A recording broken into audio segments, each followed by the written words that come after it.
The Lord be with you. I'm Deacon Keith Fournier, and our first reading is from the book of Genesis. When dawn broke, the angels urged Lot on, "To your feet! Take your wife and your 2 daughters who are here, or you will be swept away in the punishment of the city." And as he hesitated, the men seized his hand and the hands of his wife and his 2 daughters. Yahweh, being merciful to him, led him out and left him outside the city. When they had brought him outside, he was told, "Flee for your life. Do not look behind you or stop anywhere on the plain. Flee to the hills, or you will be swept away." "Oh no, my lord," Lot said to them. "You've already been very good to your servant and shown me even greater love by saving my life. But I cannot flee to the hills, or disaster will overtake me, and I shall die. That town over there is near enough to flee to, and it is small. Let me flee there. After all, it's only a small place, and so I'll survive." He replied, "I grant you this favor too, and will not overthrow the town you speak of. Hurry, flee to that one, for I cannot do anything until you reach it." And that is why the town is named Zoar. The sun rose over the horizon just as Lot was entering Zoar.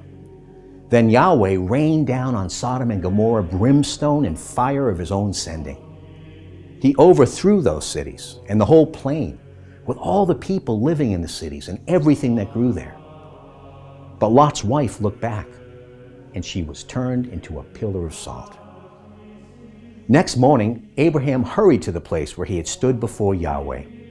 And looking towards Sodom and Gomorrah and the whole area of the plain, he saw the smoke rising from the ground like smoke from a furnace.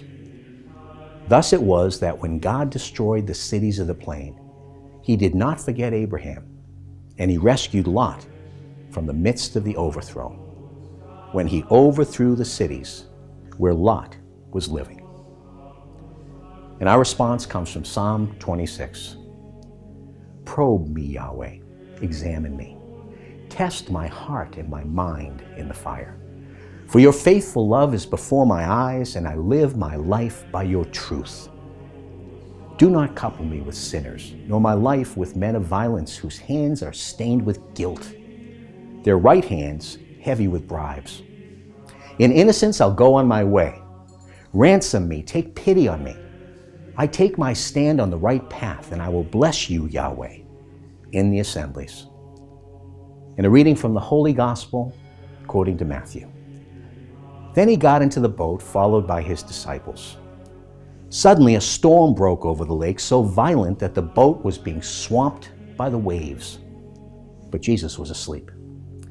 So they went to him and woke him, saying, "Save us, Lord, we are lost." And Jesus said to them, "Why are you so frightened, you who have so little faith?" Then he stood up and rebuked the winds and the sea, and there was a great calm. They were astounded and said, "Whatever kind of man is this, that even the winds and the sea obey him?" The Gospel of the Lord.